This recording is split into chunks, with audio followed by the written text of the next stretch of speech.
नमस्कार नेपाली मित्रों। दोस्तों, नेपाल विकास के लिए बहुत तेजी से काम कर रहा है। आपको एक चीज का तो पता है, लेकिन दूसरी चीज का पता नहीं है।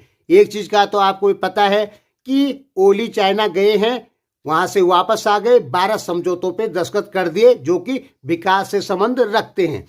लेकिन आपको ये पता नहीं है कि नेपाल के उद्योग वाणिज्य मंत्री जो हैं दामोदर भंडारी, वो भी भारत के साथ में बहुत सारे औद्योगिक समझौते करके आए हैं। अब ये गलती है मीडिया की।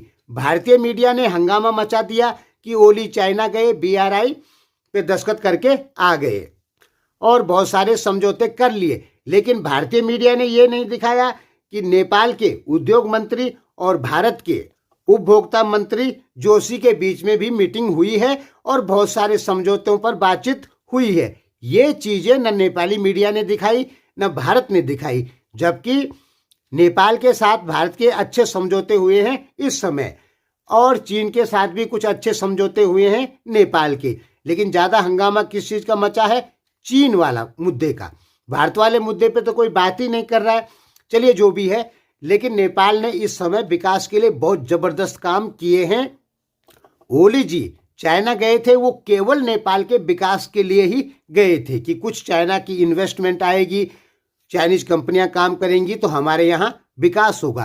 तो ओली जी जब चाइना में समझौते कर रहे थे, उस समय भारत में भी नेपाल के उद्योग वाणिज्य मंत्री और भारत के खाद्यान्न मंत्री के बीच में मीटिंग चल रही थी। इनके बीच भी बहुत सारी बातचीत हुई है, जैसे नेपाल से भारत में निर्यात बढ़ाने की बात, और कुछ कंपनियां जो आईएसआई मार्क ढूंढ रही है उनको समाप्त करने की बात, जो नेपाल से निर्यात होकर भारत में आता है वो सामान। तीसरा, सिलीगुड़ी झांपा पेट्रोल पाइपलाइन की बात भी हुई है। चौथा, अमलेशगंज से चितवन पेट्रोल पाइपलाइन बनाने की बात भी हुई है और टैंक बनाने की बात भी हुई है, जिसमें ऑयल को रिजर्व किया जाएगा। और बेलोरी जो बॉर्डर है उसको भी शुरू करने की बात हुई है। यानी भारत के साथ में भी जबरदस्त बातचीत हुई है नेपाल की विकास को लेके, जैसे चाइना के साथ में हुई है। निर्यात की बात होना एक बहुत बड़े विकास की बात होता है। तो जैसे भारत के साथ में बुधवार को बातचीत हुई नेपाल की विकास के संबंध में बहुत कुछ, वैसे ही बुधवार को भी चाइना और नेपाल के बीच में बहुत सारी चीजें फाइनल हुई। लेकिन मीडिया को आपने देखा होगा कि वो केवल ओली जी के बारे में ही बता रही है। भारत नेपाल के बीच में क्या बातचीत हुई वो बिल्कुल नहीं बता रही है। चलिए, छोड़िए इस चीज को। लेकिन नेपाल ने विकास में एक लंबी छलांग लगाने की पूरी ताकत लगा रहा है। देखिए, कोई भी प्रधानमंत्री आता है तो कुछ न कुछ जरूर करके जनता को दिखाता है। नेपाल के उद्योग वाणिज्य मंत्री भारत जाना, इससे एक चीज का पता लगता है कि ओली जी भारत को भी नाराज नहीं करना चाहते हैं। जो समझौते, जिस प्रकार के विकास के समझौते चाइना से कर रहे हैं ओली जी, उसी प्रकार विकास के समझौते भारत से भी कर रहे हैं। लेकिन यहाँ पे सबसे बड़ी प्रॉब्लम है, न नेपाल की जनता इस चीज को समझती है और न ही भारत की जनता, मीडिया इस चीज को समझती है। भारतीयों को लग रहा है कि नेपाल पूरी तरीके से चाइना की तरफ चले गया, और ये बिल्कुल गलत सोच है। भारतीय मीडिया को वो नहीं दिख रहा है कि नेपाल के समझौते भारत के साथ भी जबरदस्त समझौते हो रहे हैं। ये नेपाल भारत की मीडिया नहीं बता रही है। पिछली सरकार, प्रचंड सरकार और देवबा सरकार ने भी भारत के साथ में जबरदस्त समझौते किए, जो कि लाइट से, विद्युत से संबंधित थे। और उन्हीं समझौतों के तहत आज नेपाल भारत को 1000 से 1200 मेगावाट लाइट बेचने में सफल हुआ और बांग्लादेश को 40 मेगावाट लाइट बेचेगा। लेकिन दोनों देशों की मीडिया में केवल चीन नेपाल की बात चल रही है, भारत नेपाल समझौतों की बात नहीं चल रही है।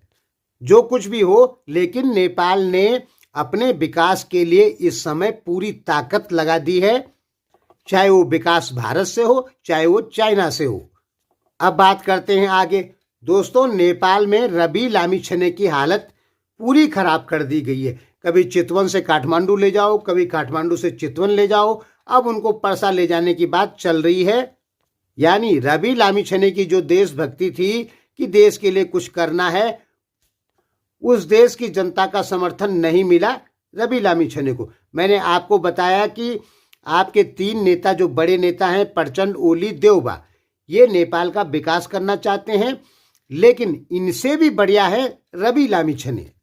मैं बालेन शाह से 10 गुना ज्यादा अच्छा रवि लामिछाने को मानता हूं, क्योंकि बालेन शाह कुछ भी करते हैं टीआरपी के लिए करते हैं, लेकिन रवि लामिछाने टीआरपी के लिए कुछ नहीं करते, बल्कि अपने देश का विकास चाहते हैं। सरकारी ठगी के मामले में इनको फंसाया गया है, ये लगभग क्लियर है।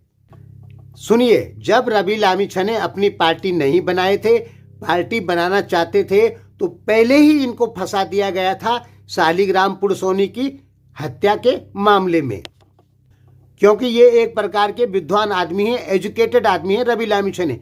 जो आदमी 62 घंटे तक लगातार बोल सकता है और गिनीज बुक का रिकॉर्ड ले सकता है, तो वो विद्वान जरूर होगा।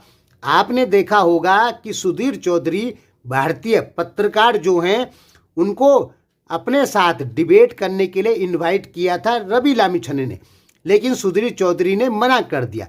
क्यों मना किया?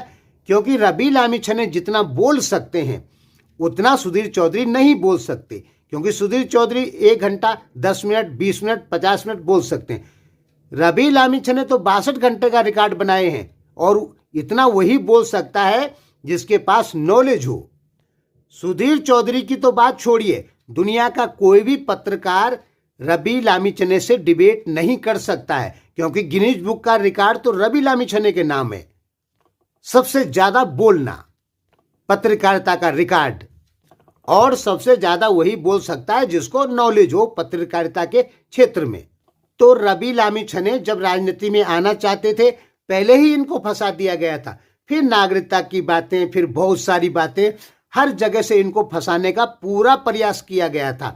लास्ट में इनको फंसा ही दिया गया। अब बार बार इनको कभी काठमांडू ले जाना, कभी चितवन ले जाना, अब परसा ले जाएंगे। यानी रवि लामिछाने का राजनीतिक करियर जो है पूरा समाप्त करना चाहते हैं नेपाल के कुछ नेता। सही से कहें तो मानव अधिकारों का उल्लंघन हो चुका है रवि लामिछाने के ऊपर, फिर भी नेपाली जनता सड़कों पर नहीं उतरी। रवि लामिछाने के समर्थन में उतरना चाहिए था। दोस्तों, मैं नेपाल पे 1200-1500 वीडियो बना चुका हूं, और नेपाल की सारी स्थितियों को, सारे नेताओं को, सारी पॉलिटिक्स को अच्छे से समझता हूं, और कौन नेता कैसा है ये भी अच्छे से समझता हूं। तो जब हमने कह दिया कि आपके यहाँ एक ही नेता है जो निष्पक्ष होके नेपाल का विकास करना चाहता है, वो है रवि लामिछाने। और नेता भी करना चाहते हैं, लेकिन उन नेताओं को विकास से ज्यादा कुर्सी की चिंता रहती है। लेकिन रवि लामिछाने उन नेताओं में नहीं है, वो नेपाल के एक ईमानदार नेता हैं। धन्यवाद।